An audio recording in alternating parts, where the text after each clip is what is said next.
Well, we had Matt Drudge about a month ago in studio, only does an interview every 3-4 years, and I thought that got me excited. But I'm telling you, Donald Trump is our guest, ladies and gentlemen, for the next 30 minutes or so. And obviously, he is a maverick. He's an original. He tells it like it is. Doesn't read off a teleprompter. Neither do I. He's self-made. This whole media operation that reaches 20 million people a week worldwide, conservatively, self-made. That's why I'm so excited. And he joins us from Trump Tower in New York City. He is the leading 2016 Republican presidential contender. Donald Trump, again, joins us. And I've got so many questions. But first off, Donald, thank you for joining us. Thank you, Alex. Great to be with you. I've got so many questions, but you are vindicated. This has got to be the 50th time the last 6 months on the radical Muslims celebrating, not just in New Jersey, but New York, Palestine, all over. What do you have to say? They're still attacking you, though we've got Dan Rather on video. We've got New York Post. We've got Washington Post. We've got, I mean, what's going on here? Well, I took a lot of heat, and I was very strong on it, and I held my line, and then all of a sudden, you know, hundreds of people were calling up my office. I was the other day in Sarasota, Florida, and people are online, and we had 12,000 people, which is fantastic. And the people were saying, many of the people from New Jersey, 4 or 5 people said, Mr. Trump, I saw it myself. I was there. They talked about Patterson, but they said, I saw it myself, Mr. Trump. I was there. So many people have called in, and on Twitter, @RealDonaldTrump, they're all tweeting. So I knew it happened, and I held my line, and people wanted me to apologize, and we can't do that. People like you and I can't do that so easily. Now, we can do it if we're wrong, Alex. You apologize. I'd apologize if I was wrong. But they were celebrating, and they were celebrating the fall of the World Trade Center. I think that's disgraceful. It is. And that same week you were reporting on that fact, we had 2 different international football games, soccer games, with the Turkish fans and others during the moment of silence for the dead people in Paris, chanting Allah Akbar and booing. So did that not happen too? Well, that happened, and everybody saw it. That was a week ago, and the players were out on the field, and they couldn't believe it. They were embarrassed. They didn't know what to do. The coach and the managers, they all apologized, but it happened. Look, we have to deal with reality. And, you know, it all started because I said we need surveillance. We need proper surveillance. We have people that truly are evil, and they're coming from someplace, and you know sort of where they're coming from, at least the vicinity. And I said, we need proper surveillance, whether it's a mosque or any place else. We have to be surveilled, and we have to see what's coming at us, because we're not going to have a country anymore. Between the weak borders that we have, the pathetic and weak borders where politicians are afraid to do anything about it, between all of what's happening with radical, you know, you look at what's going on. You have a president that doesn't even want to talk about, you know, the radical Muslim stuff. He doesn't want to mention the word. He doesn't want to say it. But you look at what's happening where we have a president that's over there celebrating global warming and trying to get everybody excited about global warming, like that's our #1 problem. He considers that to be our #1 problem. And our #1 problem is what's going on where they want to blow up our cities and they want to blow up our country. That's our #1 problem. And then our #2 problem is crippled America, your #1 New York Times bestseller. We're going to talk about that in a few minutes, but let's continue with the #1 problem, and I agree with you. It's now in mainstream news, Associated Press and others are reporting that it's a secret deal with Turkey, with the Germans, with Merkel, the admitted socialist, to bring in millions of radical Islamists. They admit almost all of them are Sunni, that basically invaded Syria. They're getting their butt kicked by the Russians, so now they want to flee up through the north into Turkey. You said months ago, bomb the oil of ISIS, and the mainstream media laughed because you said the sky was blue again. Now the Pentagon says that's the right thing to do. And now you've come out saying, quote, it looks like that Turkey's on the side of ISIS, close quote. Well, that the next day, the Russians released satellite photos documenting that there are literally thousands of trucks coming up to the border at these huge terminals connected to Erdogan, the president's son, making billions of dollars total off of this. Again, you're in trouble for saying the sky is blue. Well, I was right about that. I was right in saying in a book that I wrote, you covered it really nicely, I appreciate it, but I wrote a very political book years ago in the year 2000, The America We Deserve, and I said in that book that we better be careful with this guy named Osama bin Laden. I mean, I really study this stuff. I really find it very interesting, and even though I'm a businessman, I always have been involved in politics. I said, We better be careful with Osama bin Laden. There's a guy named Osama bin Laden. Nobody really knew who he was, but he was nasty. He was saying really nasty things about our country and what he wants to do to it. And I wrote in the book, 2000, 2 years before the World Trade Center came down, I talked about Osama bin Laden. You better take him out. I said, he's going to crawl under a rock. You better take him out. And now people are seeing that. They're saying, you know, Trump predicted Osama bin Laden, which actually is true. And then 2 years later, a year and a half later, he knocked down the World Trade Center. And I talked about terrorism in that. That was before terrorism as we know it today. I said, we better be careful. That's going to happen. It's going to be a big thing. And it certainly is a big thing. So with the oil, and I'm glad you brought it up, but as you know, for 3 years, I've been saying you better take out the oil, because if you don't take the oil, it's going to be a problem. So we shouldn't have been in Iraq.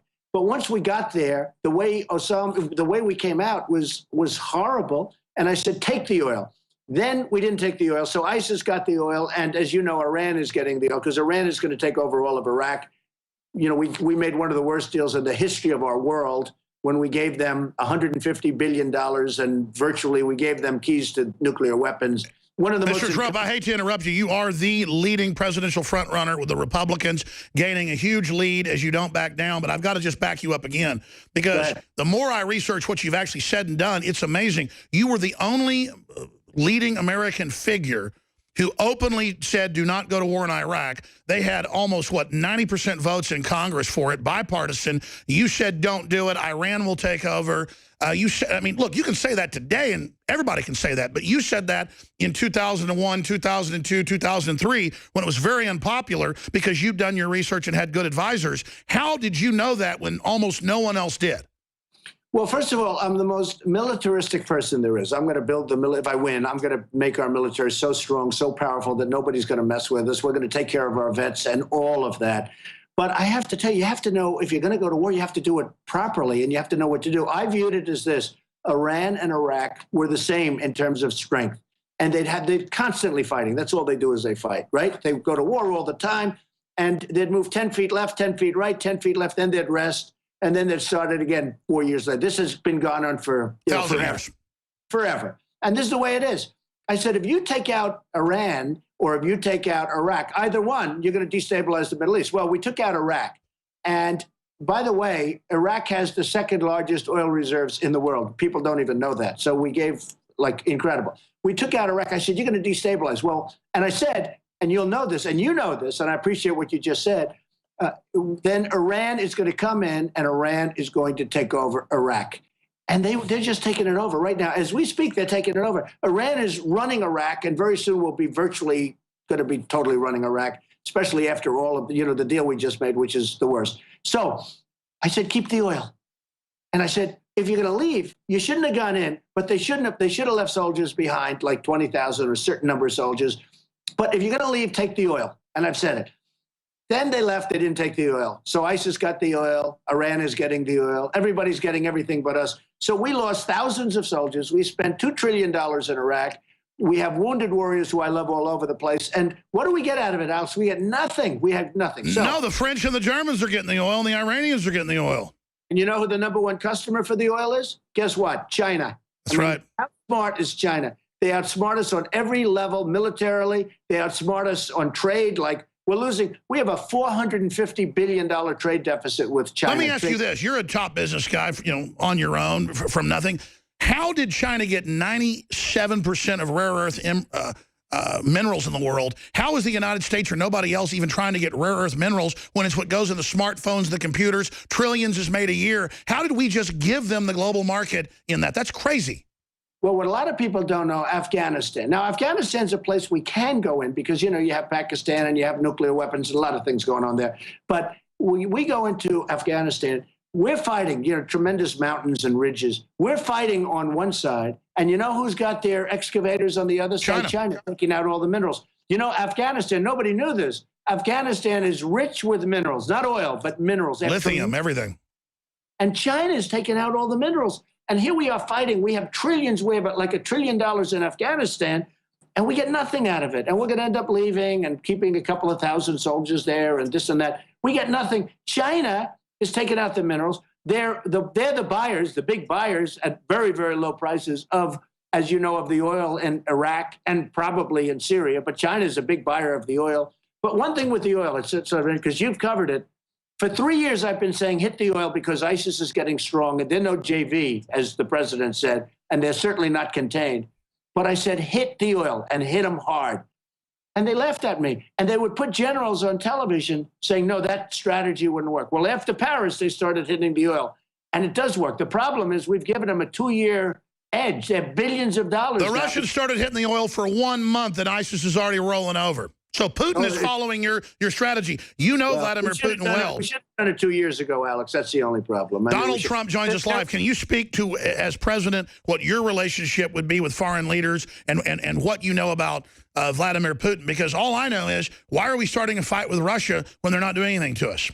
Right. Well, number one, and just to finish on the oil, by the way, I say hit the oil, but we should keep the oil. In other words, we should keep. We'll get ExxonMobil. They'll go in. We'll get other of our oil companies. We'll get some of the great oil companies. We bid it out. We should keep the oil. You know, in the old days, to the victor belong the spoils, right? We don't have that. We go in, we fight a war, and we leave. We get nothing, except we get debt and we get deficit. That's all we get. I think I get along great with people. I mean, I will probably get along well with him, and if I don't, somebody else will, and who knows? You know, he's a difficult cookie. He's tough and he's smart. I was on the show 60 Minutes with him recently, not together. I mean, they did him and they profiled me at the same show, which was we were stablemates, right? But I think I'd get along very well with him. I think it'd do fine. Look, here's the thing. We lose with every country, and yet we don't get along with any countries. China is killing us. Everybody's killing us. China's just beating us to a pulp and trade. Japan, Mexico is killing us, and yet we don't get along with anybody. With me, they're not going to get so rich. Believe me, they're not going to get so rich at all. We're going to take back our jobs. We're going to take back our manufacturing. We take back our base, but they'll like us more than they do now. Sort of amazing. Well, Donald Trump, let me say this. My audience, I'd say 90% supports you, okay? Right.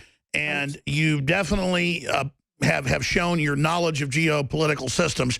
Hillary and others have been demonizing you for saying radical Muslims celebrated on 9/11, but she got caught a few years ago claiming that she got shot at in Bosnia, in the air, on the ground.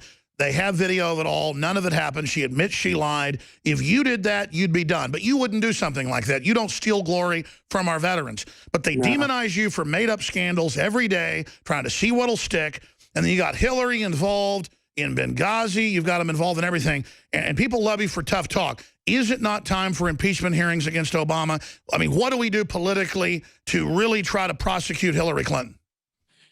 Well, you remember this. The best thing that we have going with Obama is he's got a year left, okay? Because, you know, by the time you do the hearings and everything, I don't... So don't make him a martyr. In a way, you'll make him a martyr. But I don't even say that. You know, one of the things that I'm the most disappointed in Republicans, because they go to Washington, they're going to do all this stuff. They're going to impeach Obama. They're going to end Obamacare, which has to be ended. It's a disaster. I don't know if you've seen the premiums. They're going up. It's killing everything. 55%. You know, it's going to implode anyway. In 2017, Obamacare blows up. It's over. I mean, it's over, and everybody knows it. And they're doing big stories. Even the ones that were for it are saying, "Uh-oh, this isn't working." Well, the premiums are a disaster. And if you look at anything having to do with Obamacare right now, it's over. But the problem with the Republicans is they'll try and fix it. They'll try, instead of get rid of it, and we can come up with a phenomenal plan that's much better for the people. The people are getting killed with that. So there's so many things to do, Alex. We will do such a good job. There's so many fronts. A number. We'll win on trade. We're going to strengthen our military. We're going to take care of our vets. We're going to get rid of Obamacare. We're going to do so many things. There's so many things that can be done, but we have to use our good people. You know, everybody running against me in terms of even the Republican side, and Hillary certainly, they're all controlled by their donors and their special interests and the lobbyists, right? I'm putting up my own money. I'm funding my own campaign. Nobody's going to control me. I'm going to do what's right for you and for the American people. Listen, I get it. I mean, you are a true maverick. I understand. You know, you've made tens of millions of dollars. You've hired tens of thousands of people. I mean, I would imagine that as you've gotten older, correct me if I'm wrong, because I know you talked about wanting to serve America decades ago, really all it comes down to is wanting to have a free country for your children and grandchildren. And that's where I want to come to this point next, because I know you're smart, sir, and I know that you also, though, you don't dumb your message down, but you keep it at a mid-level so the general public and the establishment as well can get it. But let's get down to brass tacks.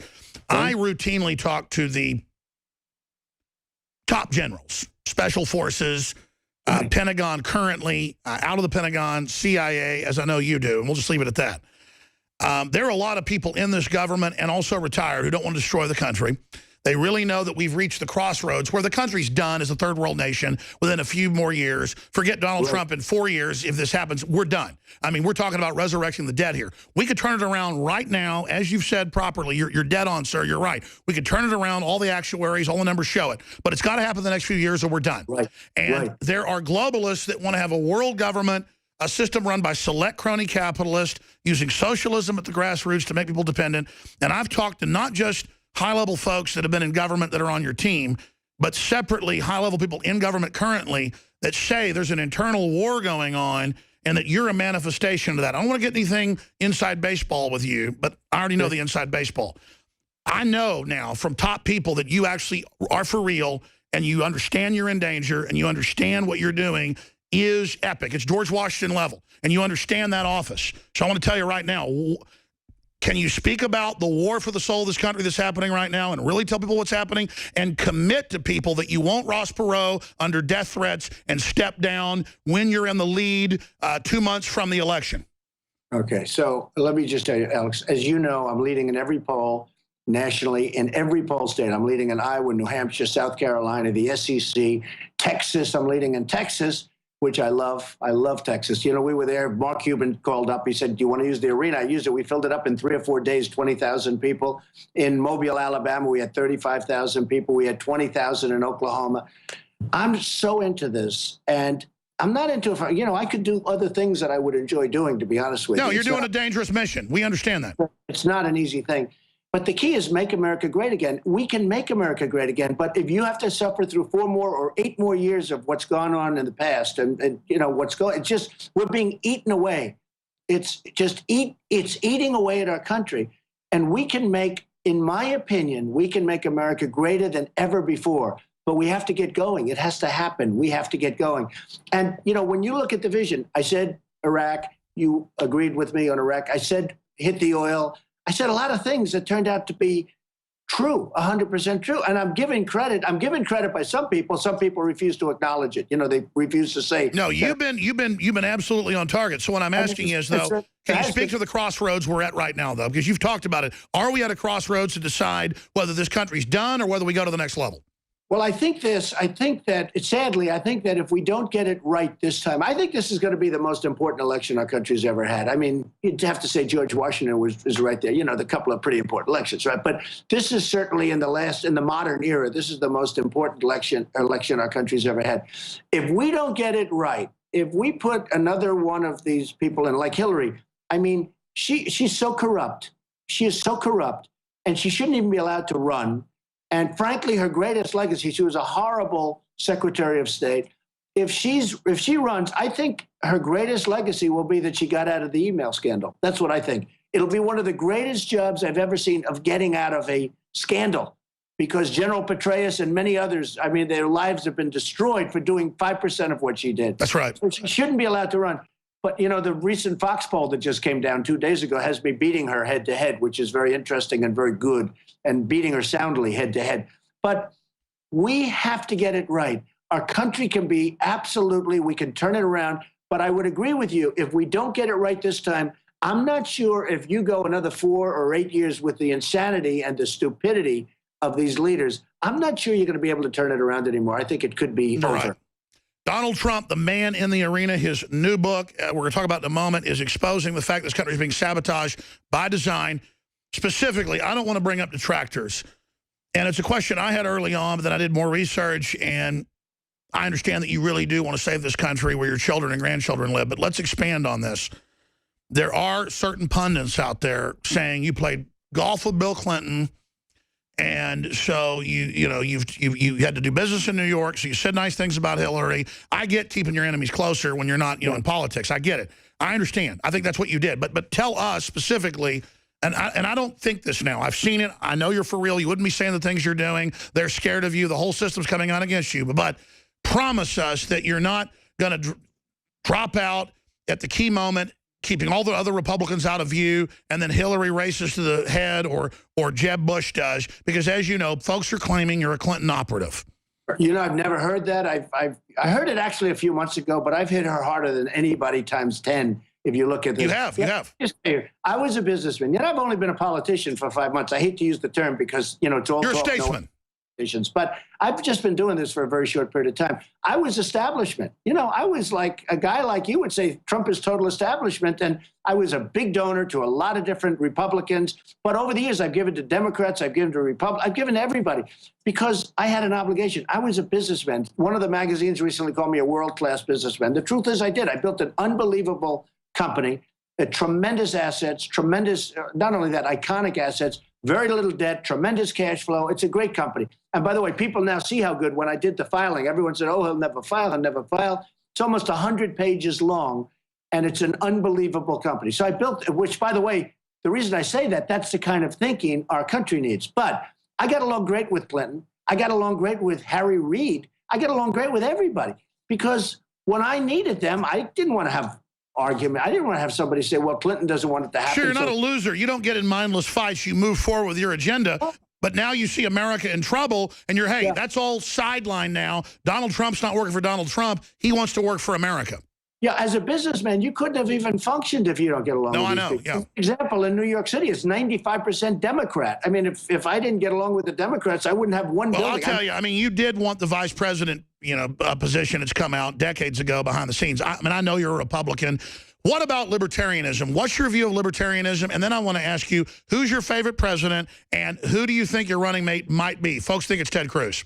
Well, I think that libertarianism is sort of interesting. There are certain things that I really like about it, but, keeping government out as much as possible. We need government for protection. We have to protect. When you look at these maniacs in the Middle East that want to destroy us, and, the problem we have today, Alex, is the weaponry. If this were 100 years ago, I'd say forget about them. Let them keep fighting. They've been fighting all their lives. Let them keep fighting each other. Who cares? But the weaponry is so powerful, and they hate us so much that we have to now protect. So that's a big part of government. So there's a certain common sense to certain elements. And I do very well with the libertarians, frankly, because they sort of get it and they get me. But we need bigger strength than I think the libertarians really want. And we need it. And we have to have it. We have to have it. If we don't have it, we're not going to have a country. If we don't have borders, we're not going to have a country. As far as running mates, it's too soon to say.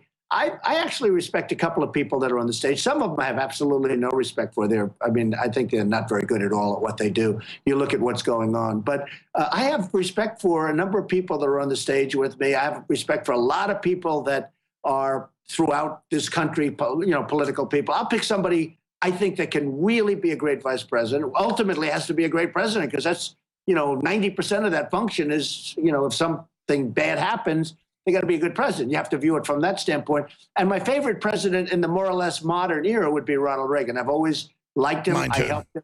And by the way, he was a Democrat. A lot of people don't know. He was. Somewhat of a liberal Democrat, Alex, as you know. And he became a somewhat conservative, I wouldn't say the most conservative, but a somewhat conservative Republican. But he wanted to make America great. And he really did. He had actually, let's make America great. That was his, and mine is make America great again. So there's a little bit of a difference. But my son, finally sold me on being a bigger supporter of yours. I mean, I liked you, love Americana, you're pure Americana, but I'm still, was research. But my 13-year-old son's really smart, does a lot of research. He watches all the debates, and he just really loves you. He is on cloud nine that you're here, Rex Jones, and it was his question, which president was your favorite? But all time, who's your favorite? Well, all time, I'd say Ronald Reagan. Shorter term, I would say, well, you look at Lincoln and you look at Washington. You have to go with they're the classics, right, Alex? You think in terms of the great classics, you have to go with the Lincolns and the Washingtons. I agree. As a man's man, George Washington was a badass. Yeah, that's what they say. I mean, that's what they say. They say he never told a lie. Let's hope that's true, okay? But George Washington was pretty good. But we had some great presidents. And we had some good presidents on the other side, too, in all fairness. But we will hopefully be right at the top of that list. We're going to make the country so strong, and we're going to make it financially secure. We can't owe $21 trillion because it's going to be that number. That's my final question. What type of an elite wants a Cloward and Piven bankrupt the country so socialists can run it and we all get handouts? What type of an elite is that? I mean, you've been around these people. Are they mentally ill, Donald Trump? Well, we have to make our country rich again. The other day I said to a woman, she came up to Mr. Trump, at a big rally where we had 14,000 people. And at the end, she just sees me and I'm signing autographs and stuff. And she said, Mr. Trump, I'm voting for you 100%. But are you, this whole concept of making it rich, it sounds so crass. I said, you know what, it might sound crass, but if we don't make our nation rich again, if we don't take back our jobs from all these other countries that are ripping us, and if we don't take back our money, and if we don't, balance up our budget, at least get it damn close and soon, we're not going to have a nation anymore. We're a third world country. Donald Trump, I know you've got to go. 60-second break. I want to come back for just 3 minutes, talk about your book and your big rally in Virginia tonight. We'll be back in 70 seconds. Donald Trump, powerful interview. Did you know that only 6 corporations control 90% of what millions of Americans see, hear, and read every single day? It's the illusion of choice. Think about it. The mainstream media is owned by only a handful of megacorporations with vested interests. But on the other hand, the internet is an interconnected network of billions of sources. So you can research information for yourself from multiple sources, or you can blindly accept what you hear or read in the mainstream media, never questioning what you are being told. This gives you a false sense of reality. I mean, do you actually know what you think you know? Or have you been programmed to accept someone else's version of events? Think about it. This is Darren McBreen, and I want you to break the matrix at Infowars.com and PrisonPlanet.tv and listen to The Alex Jones Show, because there's a war on your mind.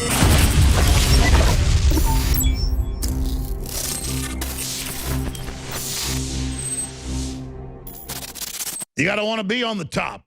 You got to want to be free, or you're going to be slaves. Donald Trump's agreed to stay a few more minutes with us. And he brought up, somebody that he wanted to thank on air, that I want to thank on air. He came in here a month ago. He's been on all these big shows. Just an incredible guy. I was aware of who he was, a patriot fighting communism all over the world. Tell us, Mr. Trump, about Mr. Stone, who helped get this interview set up. Well, Roger's a good guy, and he is a patriot and believes strongly in a strong nation, a lot of the things that I believe in. And, I see him all over television. People like Roger. He's a tough cookie, I will tell you that, but people like him. But he's been so loyal and so wonderful. And he is the one. He really wanted me to do this interview, and I'm doing it. And so we appreciate it, Roger. Well, I knew who he was, but then I did more research on him. This guy literally fought communists all over the world, ran big elections against the Soviet Union in Latin America and Africa and Asia. I mean, and I know he's been friends with you for a long time and advising you. So, again, my respect level went up even more knowing that you're talking to real political operatives, not fake pundits that are on TV. And that brings me to mainstream media. I love the fact, when I first saw it a few days ago, they misrepresented it. They said Trump wants $5 million. Then I read deeper. You said give $5 million to wounded warriors before I go make CNN $50 million. That's what you make these shows. Isn't that terrible? They took that statement. I said, give $5 million. I'm going to want $5 million that we're going to give to the wounded warriors or the vets, right? Which is the same thing as far as I'm concerned. We split it up because they're making a fortune on these debates, which never had anybody. Fox had 24 million people. They used to get like 1 million. And CNN had the biggest ratings in the history of CNN. And I won't take full credit, but I'll take 99.9% credit. So I said, give me $5 million. I want to give it to the wounded warriors. I want to give it to the vets. But a lot of people said Trump wants $5 million. And I said it right in the same sentence, Alex. I didn't say it like... That's how they deceive. I said, I want $5 million that will go to the wounded warriors. And they would play it. They even took the tape. The tape is worse than the pen. They can cut it. So they say, give me $5 million, and then they cut it. Nobody knows, what am I doing? I'm asking for money to be on a debate. It's ridiculous. No, I wanted $5 million to go to the wounded warriors in particular. And let's see what happens. I don't know. The one problem, Alex, if I didn't go to the debate, then you know what would happen. They'd say he's chicken. I mean, I think I won every debate.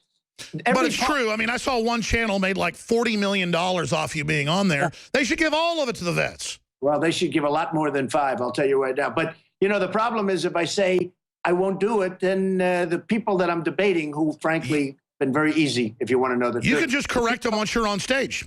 Well, the people I'm debating, they'll say, oh, he's chicken, he's chicken, he's chicken. That's the problem with that. But it's hard when you're leading all the polls and then you don't show up to a debate and then they'll be doing numbers on you. But I would love to see money go to the wounded warriors. I think it would be so agree. Fair. What about Crippled America? It's a #1. You got a big rally tonight. Everywhere you go, your crowds just get bigger. I mean, obviously, you're probably going to get the Republican nomination now. Wow, and you're ready for the dirty tricks. 1 minute left, Donald Trump. What do you have to say about your book and what's coming up? Well, first of all, before the book, because you mentioned one thing, I had never heard that, but I am in this to win it. I am not in this to say, oh, gee, I've done a really good job. A reporter called up, a very powerful reporter, said, how does it feel? How does it feel? I said, it only feels, because they said what we've done has never been done before politically. You know, I've been in the poll for 5 months. Since it came out, I'm number one. I said, it's only good if we win. If I don't win, I've wasted a lot of time. That's the way I viewed it. He said, no, you haven't. I said, believe me, if I don't win. Because we can't do anything to make our country great if I don't win. I'll be watching television someplace. It'll be forget it. So I wrote a book called Crippled America. It's doing fantastic business. I don't know if you can see that thing right up there. We can. But it's doing great business. I hope your audience goes out and buys it as Christmas gifts and everything else. And I just want to finish by saying your reputation's amazing. I will not let you down. You will be very, very impressed, I hope. And I think we'll be speaking a lot, but you'll be looking at me in a year or 2 years. Let's give me a little bit of a time to run things. But a year into office, you'll be saying, wow, I remember that interview. He said he was going to do it, and he did a great job. You'll be very proud of our country. Well, I'm impressed. I mean, you're saying you're fully committed. You know, there's no future if we don't take this country back. Donald Trump, I hope you can help uncripple America. Thank you so much, sir. That you will be attacked for coming on, and we know you know that. Thank you. Thank you very much.